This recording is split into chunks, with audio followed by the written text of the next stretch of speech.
Stonehenge. It's the most iconic Stone Age monument in the world. Located on the Salisbury Plain, it was likely built by Neolithic peoples over the span of at least 1,500 years, between roughly 3,000 to 1,500 BCE, making it a 5,000-year-old structure. It was done using Stone Age technology and engineering, and stands as one of the most magnificent megalithic structures in England, though it's certainly not the only one.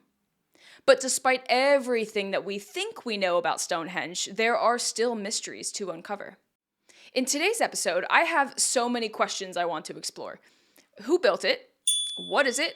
How did they get those stones to sit like that? And more impressively, how did they get those horizontal lintels on top? Was Stonehenge ever even finished?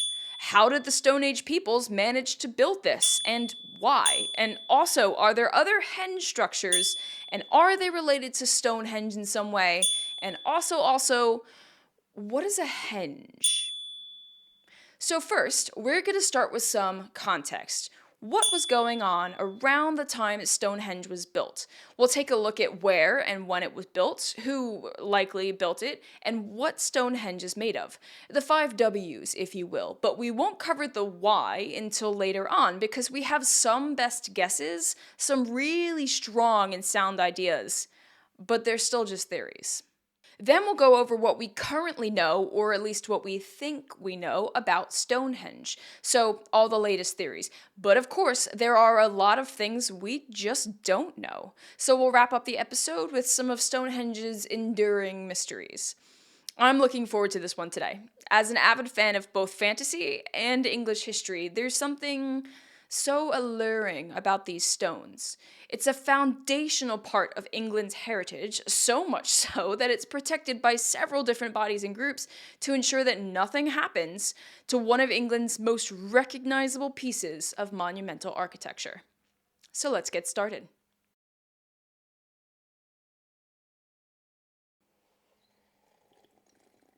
I think it's best to go over the basics. Who, what, when, and where, and also what a henge is, because that's a weird word. Maybe we'll start there. A henge is a circular or oval earthen area made of banks and ditches. So imagine a circular chunk of ground, and around that chunk will be a ditch, and on the other side of that ditch, a bank. It has the effect of making the circular part in the middle look like an island of sorts. And there are also gaps in the banks and ditches to allow passage into the henge, avenues or causeways we call them. As the English Heritage website notes, quote, "The key feature of every henge is a ring-shaped bank on the outside and a ring-shaped ditch on the inside that mark out a central circular area. Some henges have multiple rings of bank and ditch, and some have additional structures, like standing stones or timber posts, inside the henge earthwork. They all have openings or causeways that pass through the earthwork circuits into the central circle. If there are 2 causeways, then they often face one another across the circle." End quote. And inside the henge is where we could find things like standing stones, like the ones at Stonehenge. Stonehenge, we think, was built by ancient Britons, the indigenous Celtic peoples who lived there. It was built on the Salisbury Plain, most likely because of the geography of that area. You can see pretty far all around in every direction, and it's relatively flat. And it took an estimated 1,500 years to build this thing. Archaeologists, using various dating methods, have identified 6 different stages of building, beginning in 3000 BCE and ending sometime around 1520. Now, as the name implies, Stonehenge is made of stones. There's an outer ring of large stones, a ring inside that with smaller stones, and then a collection of the larger stones again in roughly a horseshoe shape. There are more stones elsewhere that are connected to the area as a whole, but for right now, I want to focus on the circular structure we're all familiar with. On some of the standing stones, you'll see horizontal stones bridging the tops together. These are known as lintels. Now, we believe if Stonehenge was ever fully finished, the outer ring would have been a complete set of standing stones with lintels on top and an unbroken chain all the way around. Within the last decade, they actually discovered impressions on the ground that suggest that there were standing stones all the way around that perimeter, but those stones have since disappeared. And if you're wondering why they only just discovered that when we've been doing excavations for so long, it's actually because there was a drought and the grass dried up, and what was left behind was a clear imprint of where stones would have been. Fascinating stuff. Today, there are only 6 lintels still in place atop the outer ring of standing stones. But what's really interesting about their construction is that the lintels aren't just sitting on top, relying on gravity to keep them in place. They're locked into place with joints. Sort of like tongue and groove joints that you can see in woodworking. And according to researchers, the lintels were carved a bit to give the illusion of a continuous ring of stone, which is really, really interesting. Now, the inner set of the large stones are arranged in a horseshoe pattern, but they are not connected like the outer ring was meant to be. Instead, these are organized in groupings of 3 stones we call a trilithon. 2 standing stones with a third on top as the lintel, and there are 5 of them. The biggest is at the head of the horseshoe, although it's partially fallen over, and buried underneath it is the altar stone. Now, in addition to the intrigue posed by the position of these stones and what that could possibly mean, there are also different types of stones. Which stones they used and where they came from only adds to the mystery. There are 2 main types of stones. The big gray ones you think of when you think about Stonehenge are Sarsen stones. They make up the outer ring and the trilithons in that inner horseshoe. But what's really peculiar about these Sarsen stones is that the nearest quarry of them is about 20 miles away in the Marlborough Downs. And it's generally accepted by most that the stones were taken from the Marlborough Downs quarry, which means the builders had to find a way to transport them over hills to get to the Salisbury Plain. And let's talk more about that because that's really fascinating. There are 52 Sarsen stones remaining at Stonehenge, and according to the most recent studies and analysis, 50 of those came from Marlborough Downs, though archaeologists working with English Heritage and the other organizations that protect the Stonehenge site are still doing research on that.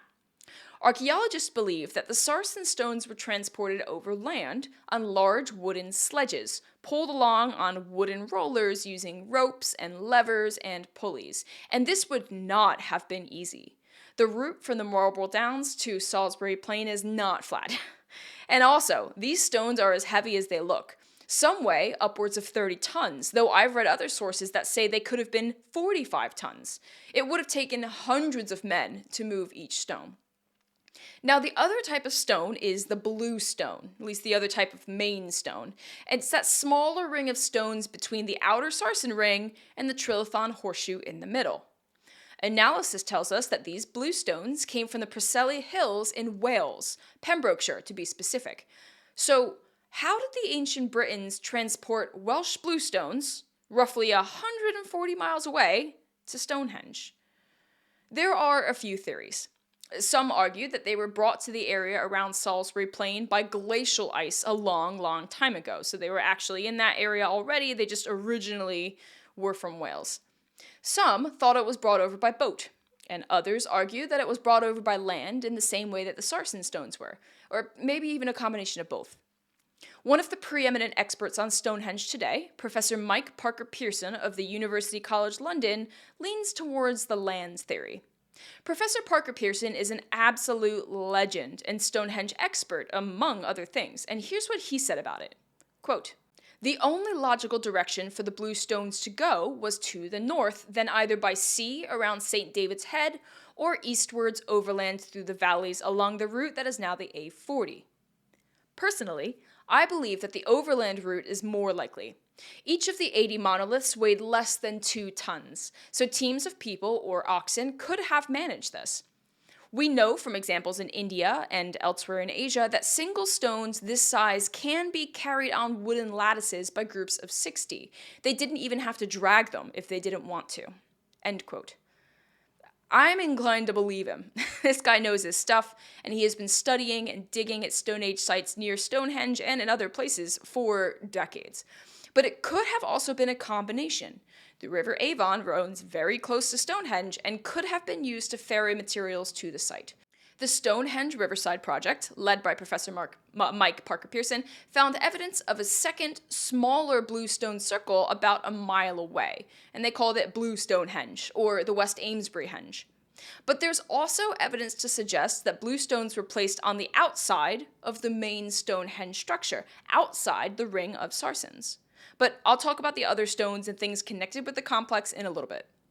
There are a few other stones that aren't Sarsen or bluestone, and the one that stands out the most is the altar stone, partially buried beneath the fallen stones of the largest trilithon in that horseshoe. The altar stone is around 12,000 pounds and is 16 feet long. They're still doing research into its origins, but the most recent evidence, compiled in 2024, suggests that it's originally from northeast Scotland. Prior to this, they believed it came from the Brecon Beacons mountain range in southeast Wales. But no, it's from Scotland. As for how it got from northeast Scotland to southern England, we're still figuring that part out, but the researchers behind this 2024 study think it came by boat. Anthony Clark, the lead author, had a funny thought about it. Quote, "Spare a thought for our Neolithic ancestors, where the heavily forested landscape, rivers, bogs, and mountains, it would have been formidable, if not impossible." End quote. And he also agrees with the theory that it came by boat, by the way. The altar stone is pretty neat. Now, it's smushed into the ground at this point, but it was clearly meant to be an important part of the whole structure based on where it is, the center of the whole monument in front of the Great Trilithon. Now, in addition to the main structure, there are other elements to the Stonehenge complex, and for the sake of my explanations here, I'm considering the Great Trilithon, the altar stone, to be the focal point. So just picture yourself standing there at Stonehenge, facing the Great Trilithon and the altar stone. Okay? So to the sides, both left and right, are station stones. There were originally 4, but now there are only 2 left. The 4 stones together mark the corners of a perfect rectangle, and the center of that rectangle is the center of the monument where you are standing in front of the altar stone. Now, if you were to turn around from the Great Trilithon and look directly behind you, you would see an avenue leading out of the Henge. And as you walk down this avenue, which cuts through the ditch and bank out of the Henge, there is what we call the heel stone. It's a large block of sarsen, tapered on the top, and it leans about 27 degrees. Now, at the entrance to the Henge, on the sides of the avenue before you get to the heel stone, you're going to see the slaughter stone, named by the Victorians because it turned red from the way that the iron in the stone reacted with rainwater. Today, only the slaughter stone remains, and it has fallen down. But when it was built, there would have been multiple stones flanking the avenue at the entrance to the Henge. Okay, back inside the complex. Now, just outside of Stonehenge's outer ring of Sarsens is a ring of holes called the Aubrey Holes. It was given that name in the 1920s after John Aubrey, who discovered them way back in 1666. Now, there are 56 of them, evenly spaced in a circle. Multiple excavations beginning in the 1920s have given us some pretty interesting information about them. For example, the Aubrey Hole pits, some of them anyway, contain ash from cremations, making the Aubrey Holes at Stonehenge the oldest cremation cemetery in Britain. It was thought for a while that these holes perhaps held wooden posts, similar to other structures like the Woodhenge found at Durrington Hills, more on that in a bit, but in 2008, Professor Parker Pearson and his team with the Stonehenge Riverside project found evidence to suggest that they were actually filled with Welsh bluestones. Here's what Professor Parker Pearson says of the find. Quote, "Our excavations at Stonehenge in 2008 produced evidence that the Welsh bluestones had formed the site's first stone circle, set in a wide ring known as the Aubrey Holes. Then recently, geologists matched the bluestones present at Stonehenge to specific rock outcrops in the Preseli Hills in Wales. This led our team to Preseli to dig at the outcrops, where we recovered evidence of quarrying tools, stone wedges, and hammerstones, which confirms that the sites were indeed Stone Age quarries. Welsh geologist Herbert Thomas in 1923 concluded that the bluestones originally formed a venerated stone circle somewhere in Wales. To prove this theory, we needed to find that original site. So we set about searching for a Welsh stone circle that we could conclusively link to the stones on Salisbury Plain.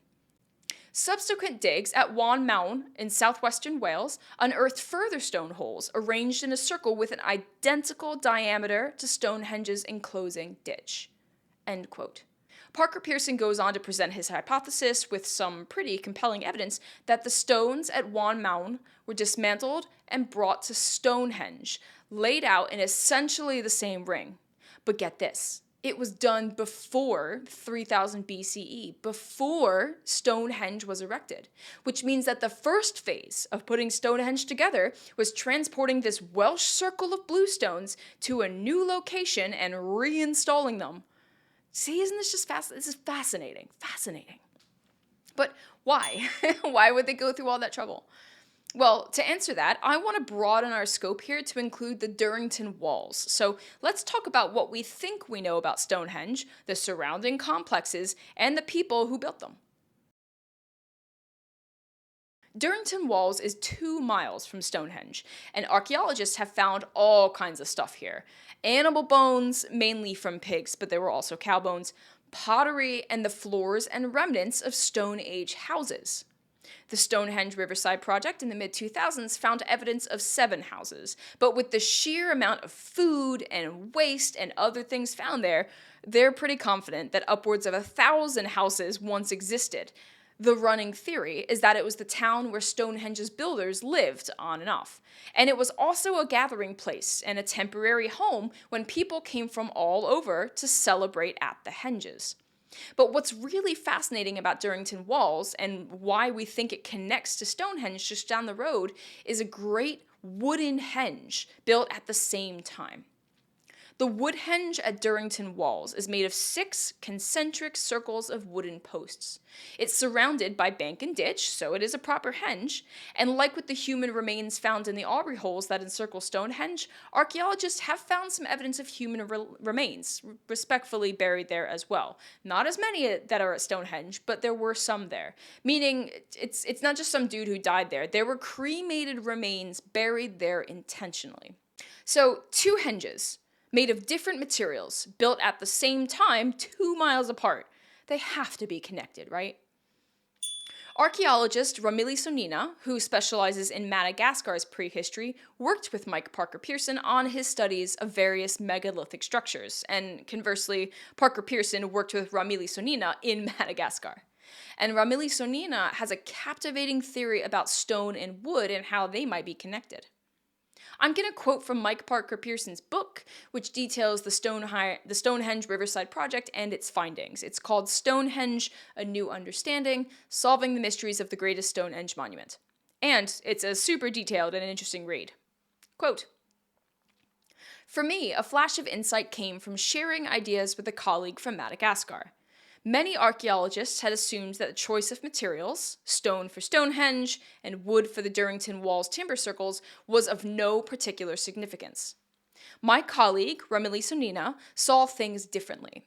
When he visited the monuments of Wessex with me for the first time, he explains that in his country, before the arrival of the missionaries, stone had been reserved for the tombs of the ancestors, while timber was used for the houses of the living. Might not this be the case here in Neolithic Britain?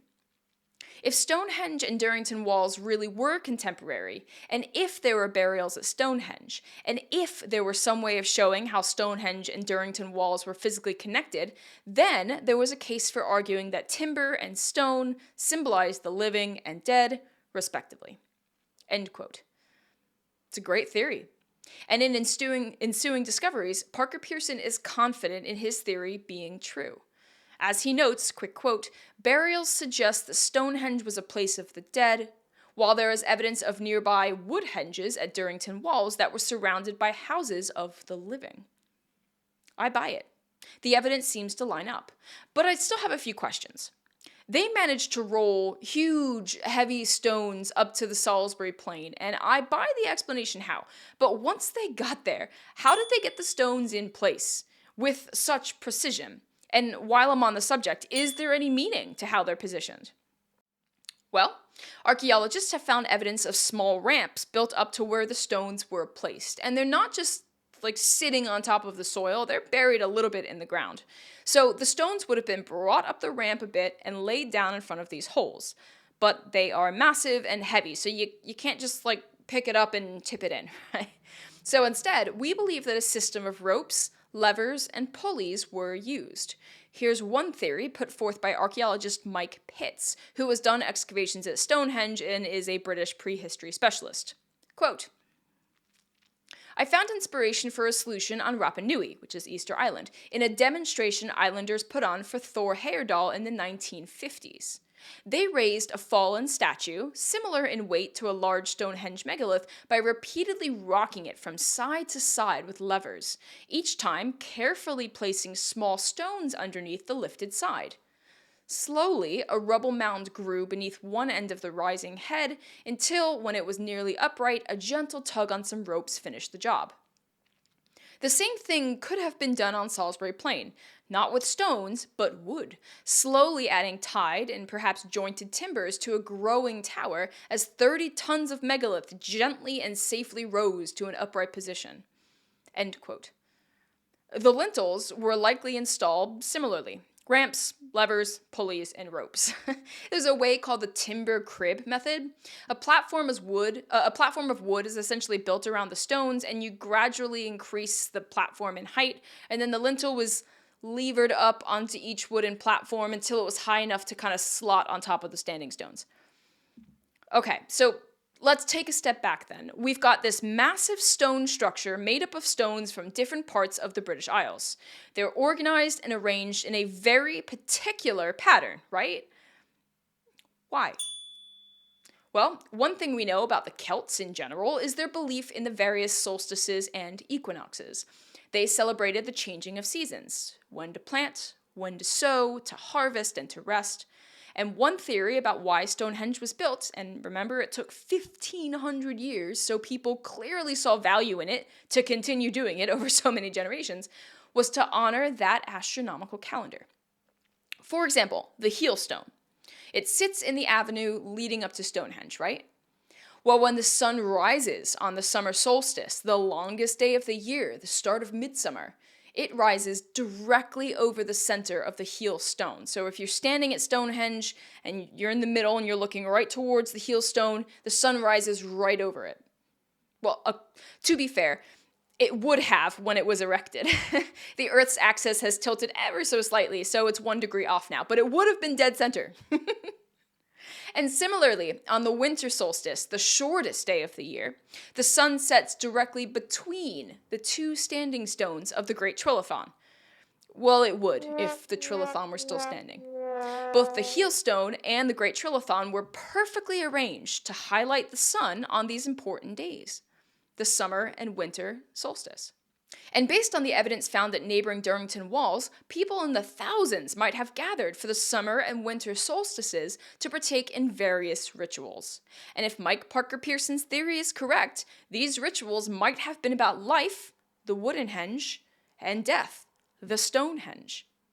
It's also worth pointing out that other henges and standing stone or wood structures were aligned with the sun. Durrington Walls had circles that were aligned with the setting sun on the solstices as well, as did others throughout the British Isles, including over in Ireland. But a lot of this is theory. It's logical, believable, and very well argued, but theory. But there are some things that I can say about Stonehenge with certainty as a historian. I know that the people who built Stonehenge over the span of 1,500 years lived in agricultural communities. They had plenty of food, strong organized political systems, and engineering knowledge. Here's how I know. To be able to devote so much time to building these megalithic stone structures meant that they were not needed to procure food. So hunting and gathering is likely out. Hunters and gatherers don't get to take this much time away from finding a means of sustenance to be able to help move stone structures hundreds of miles and inch them up wooden platforms bit by bit. No, they were definitely agricultural surplus. Only having extra food would have allowed our builders to go away and work on the stones. The workers weren't needed to till the fields or harvest the food or plant more fields, right? There was definitely enough food to go around, is my point. So how do we get to a point where there's enough food for the able-bodied people to go off and build religious monuments? Organization, political structure. Surpluses don't happen on accident. It was planned. Societies were thriving. People are doing well. And when your society, the political system, and the economy are doing well, personally or on a community-wide scale, then you have time to engage in culture and participate in ceremonies and spend so much time hauling stones around Britain. And the engineering is self-explanatory. How else did they transport and pick up the heavy Sarsen stones? Aliens? I mean, maybe. But there is still a lot we don't know. We have good ideas about how things were done, but we still don't 100% know how the stones were lifted, especially those lintels, right? Like, that really impresses me, to be honest. They're so heavy. We don't know precisely how long it took to complete the project, or if it was completed at all. We also still don't know who built it, which seems wild, right? We think it was the Neolithic Britons living there. We generally accept that premise as they were living in the area. It's the best answer we have, and there's some evidence that points to them. But there's no definitive proof.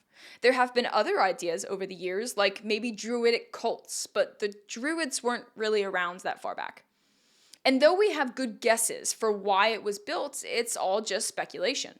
Speculation based on some very educated guesses with some good evidence to support it, but it's still just theory. And I doubt we'll ever know all of Stonehenge's mysteries. But in exploring it and the surrounding area, we get an even more complete picture of our own history. Now, of course, there's tons more information about Stonehenge, the homes built at Durrington Walls, the people who might have built it, previous excavations, and more. So what's your favorite thing about Stonehenge? Let me know in the comments what you know about this megalithic marvel. Thanks for joining me for this episode of A Popular History of Unpopular Things. My name is Kelly Beard, and I hope you've enjoyed the story of the Stonehenge mystery. Thank you for supporting my podcast, and if you haven't checked out my other episodes, go have a listen. You can also support me and the show on Patreon. Just look up A Popular History of Unpopular Things, subscribe to AF Out on YouTube, and check out the musician who created the song you're hearing right now, Yellowcake. You can find him everywhere as Nedrick and Nedrick Music, and he just put out another album. You should totally go check it out. It's called Gristle and Bone. Links for all of that are in the description. Be sure to follow my podcast, available wherever you listen, so you know when new episodes are dropped. And stay tuned to get a popular history of unpopular things.